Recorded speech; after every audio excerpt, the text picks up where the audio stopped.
بسم اللہ الرحمن الرحیم۔ السلام علیکم۔ آپ نے کتنے لوگوں کو اپنے کم سونے کی عادت کے بارے میں فخریہ طور پر کہتے سنا ہوگا، مگر نیند کی کمی ہمارے دماغ اور جسم کو حیرت انگیز طرح سے متاثر کرتی ہے، یہاں تک کہ کم سونے والوں کے بارے میں جان کر آپ کو ان کے فیصلوں اور معاملات پر شک گزرنے لگے گا۔ Professor doctor Matthew Walker university of California میں نفسیات اور علم اعصاب کے استاد ہیں۔ ہم کیوں سوتے ہیں نامی کتاب کے مصنف بھی ہیں۔ یہ کتاب ممکنہ طور پر آپ کی زندگی بدل سکتی ہے۔ ان کے خیال میں لوگ بہت مصروف ہو گئے ہیں اور تھوڑے وقت میں بہت کچھ کرنے کی کوشش کرتے ہیں۔ اس کے برعکس جو شواہد آئے ہیں ان کے مطابق ایسے لوگ نیند پوری نہیں کرتے۔ ہم جسمانی ضروریات کو زیادہ دیر تک نظر انداز نہیں کر سکتے۔ نیند کا پورا کرنا ایک بنیادی ضرورت ہے اور اس کا خیال نہ رکھا جائے تو نتیجہ طبیعت کی خرابی اور امراض کی صورت میں نکل سکتا ہے۔ یہ مضمون نیند کی اہمیت اور صحت افزا زندگی کے بارے میں ڈاکٹر میتھیو نے یوں بیان کیا کہ لاکھوں مریضوں کے متعلق یہ بات سامنے آئی ہے کہ نیند اور عمر کا براہ راست تعلق ہے۔ نیند جتنی کم ہوگی عمر بھی اتنی ہی کم ہوگی۔ لہٰذا اگر آپ زیادہ جینا اور صحت مند زندگی چاہتے ہیں تو نیند پوری کرنے کے لیے متوازن نیند ضروری ہے۔ لہٰذا نیند خود کو صحت مند رکھنے کا ایسا نسخہ ہے جس پر کچھ خرچ نہیں آتا اور نہ ہی کوئی کڑوی دوا ہے جسے پینے سے انسان ہچکچائے۔ در حقیقت نیند کے اتنے زیادہ فائدے ہیں کہ پروفیسر ورکر نے ڈاکٹروں کو قائل کرنا شروع کر دیا کہ وہ اپنے مریضوں کو نیند بطور علاج تجویز کرے۔ نیند کے لاتعداد فائدے ہیں۔ ذہن اور جسم کا کوئی ایسا حصہ نہیں جو کم نیند کی وجہ سے بری طرح متاثر نہ ہو، مگر نیند خود اتنی ہونی چاہیے کیونکہ نیند کی گولی سے دوسرے امراض لاحق ہو سکتے ہیں۔ کتنی دیر سونا کافی ہے؟ اس کے جوابات تحقیق کے مطابق کچھ مختلف اور مختصر ہے۔ 7 گھنٹے سے کم نیند جسمانی اور ذہنی کارکردگی اور بیماریوں کے خلاف جسم کے معدنیاتی نظام کو متاثر کرتے ہیں۔ 20 گھنٹے تک مسلسل جاگتے رہنے کا اثر انسان پر وہی ہوتا ہے جیسا کہ نشہ آور چیزوں کے قانونی حد سے زیادہ لینے کا۔ اسی طرح نیند کی کمی ایک ایسا مسئلہ ہے کہ آپ کو فوری طور پر بڑے اثرات کا علم ہو جاتا ہے۔ یہ بالکل ایسا ہی مسئلہ ہے جیسا کہ کوئی نشے میں دھت شخص خود کو بالکل ٹھیک ٹھاک سمجھتا ہے مگر آپ جانتے ہیں کہ وہ ٹھیک نہیں۔ گزشتہ 100 برس کے دوران تعلیم یافتہ ملکوں میں نیند میں واضح کمی دیکھنے میں آئی ہے۔ اب لوگوں کو گہری نیند نہیں آتی جس کی وجہ سے لوگ خواب بھی نہیں دیکھ پاتے، حالانکہ خواب کا آنا ہماری تخلیقی صلاحیت اور ذہنی صحت کے لیے ضروری ہے۔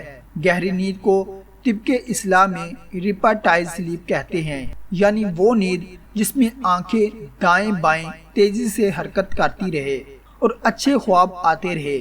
دیگر گہری نیند REM ہمارے لیے جذباتی تسلط پر ابتدائی طبی امداد فراہم کرتی ہے۔ امریکہ کی ایک نئی تحقیق میں متنبہ کیا گیا ہے کہ رات کو 5 گھنٹے یا اس سے کم سونے سے ڈیمنشیا ہونے کا خطرہ 2 گنا ہو جاتا ہے اور 9 گھنٹے سے زیادہ سونا بھی خطرناک ہے۔ تفصیلات کے مطابق بوسٹن یونیورسٹی میں محققین نے 65 سال سے زیادہ عمر کے 2812 امریکی بالغ افراد کے اعداد و شمار کا مطالعہ کیا، جس سے پتہ چلا کہ بہت ہی مختصر نیند کی مدت جو 5 گھنٹے یا اس سے کم بیان کی گئی ڈیمنشیا کے خطرے کو دگنا کر دیتی ہے۔ برطانوی اخبار ڈیلی میل کے مطابق ماہرین 7 سے 8 گھنٹوں کی نیند کو صحت کے لیے مفید قرار دیتے ہیں۔ اس کے علاوہ US نیشنل ہیلتھ سروس نے تصدیق کی کہ زیادہ تر بالغ افراد کو ہر رات 6 سے 9 گھنٹے کی نیند کی ضرورت ہوتی ہے۔ امریکن نیند فاؤنڈیشن 65 یا اس سے زائد عمر کے لوگوں کو رات میں 7 سے 8 گھنٹے نیند لینے کا مشورہ دیتی ہے، یعنی 6 گھنٹے سے تھوڑا زیادہ سونا چاہیے۔ اس تحقیق کے مرکزی محقق ڈاکٹر ریبیکا روبنس کے مطابق ہماری تحقیقات خراب نیند اور ڈیمینشیا کے پیدا ہونے کے خطرے مابین تعلقات کو واضح کرتی ہے اور اس کی تصدیق کرتی ہے۔ وہ کہتی ہے کہ عمر رسیدہ افراد کو مناسب آرام حاصل کرنے کی ضرورت ہوتی ہے، انہیں رات میں مکمل آرام کرنا چاہیے۔ محققین نے وضاحت کی ہے کہ نیند میں خلل اور نیند کی غیر معمولی مدت اگرچہ اس میں ترمیم کی جا سکتی ہے، الزائمر کی بیماری کی نشوونما کا سبب بن سکتی ہے۔ حالیہ تحقیق میں یہ بھی بتایا گیا ہے کہ 65 سال سے زیادہ عمر کے افراد جو اچھی نیند لیتے ہیں اور جاگنے کے بعد تازگی محسوس کرتے ہیں، وہ بہتر طور پر دماغی و علمی کام کر سکتے ہیں۔ 5 سال کے عرصے میں جمع کردہ اعداد و شمار کے تجزیاتی مطالعے کے نتائج سے یہ ظاہر ہوتا ہے کہ عام طور پر نیند میں خلل اور اس کی کمی اور ڈیمینشیا کے مابین ایک مضبوط رشتہ ہے۔ اس کے علاوہ وقت کے ساتھ موت کا خطرہ بھی بڑھ جاتا ہے۔ تحقیق کے مرکزی مصنف ڈاکٹر چارلس چسلر نے کہا، یہ اعداد و شمار اس بات کی تصدیق کرتے ہیں کہ نیند دماغ کی صحت کے لیے اہم ہے۔ الزائمر کے مرض اور موت کے خطرے سے متعلق نیند کو بہتر بنانے اور نیند کے عارضوں کا علاج کرنے کی افادیت کے بارے میں مزید تحقیق کی ضرورت کو اجاگر کرتی ہے۔ دوسری طرف 2019 کے مطالعے سے معلوم ہوا کہ جو لوگ رات میں 9 یا اس سے زیادہ گھنٹے سوتے تھے، ان کی میموری اور زبان کی مہارت میں نمایاں کمی آ جاتی ہے اور ڈیمینشیا کی نشوونما کا خطرہ بھی بڑھ جاتا ہے، یعنی زیادہ سونا بھی بیماریوں کا باعث ہے۔ نبی کریم صلی اللہ علیہ وآلہ وسلم کے سونے کا انداز اگر سبھی اپنا لیں تو کئی بیماریوں سے بچ سکتے ہیں۔ سنت کے مطابق سونے سے بڑی عافیت اور راحت ہے۔ اللہ والوں نے نیند کو موت کی چھوٹی بہن قرار دیا ہے، اس لیے جب سوئیں تو اللہ تعالیٰ سے اپنے گناہوں کی معافی مانگ کر سوئیں، اور جب اٹھیں تو اس کا شکر ادا کر کے اٹھیں، کیونکہ اللہ تعالیٰ نے آپ کو دوبارہ زندگی بخشی ہے۔ آقا حضرت محمد صلی اللہ علیہ وآلہ وسلم کبھی کمبل اور کبھی کمبل بوریا پر آرام فرماتے۔ اسی طرح فرمایا کہ کھردری چارپائی پر سونا سنت ہے۔ ہمارے پیارے آقا صلی اللہ علیہ وآلہ وسلم کا مقدس بچھونا چمڑے کا تھا اور اس میں نرم روئی کی بجائے کھجور کے سخت چھال دری ہوئی تھی، اور اس کی لمبائی کم و بیش 2 گز اور چوڑائی تقریباً 1 گز اور گھات تھی۔ آپ صلی اللہ علیہ وآلہ وسلم نے بستر کی نرمی کو ناپسند فرمایا۔ ایک مرتبہ حضرت حفصہ رضی اللہ تعالی عنہا سے فرمایا کہ بستر کی نرمی نے مجھے تہجد سے روکا۔ اے حفصہ، میرے ٹاٹ کو دوہرا ہی رہنے دو، 4 تہہ نہ کیا کرو۔ اسی طرح سونے کے کچھ آداب ہیں جو نبی کریم صلی اللہ علیہ وآلہ وسلم نے ہمیں بتائے ہیں۔ رسول اللہ صلی اللہ علیہ وآلہ وسلم نے ضرورت سے زیادہ آرام فرمانے اور ضرورت سے زیادہ جاگنے میں ہر کام کی طرح اس میں بھی اعتدال فرمایا ہے۔ سونے سے پہلے بسم اللہ کہہ کر دروازوں کو بند کر دو، مشکیزوں یعنی پانی کے برتنوں کے منہ کو باندھ دو، استعمال کے برتن الٹ دو اور ان پر ڈھکن دو، آگ اور چراغ گل کر دو۔ رات دیر تک کہانیوں اور قصوں سے پرہیز کرو۔ سوتے وقت بستر کو جھاڑ لیا کرو۔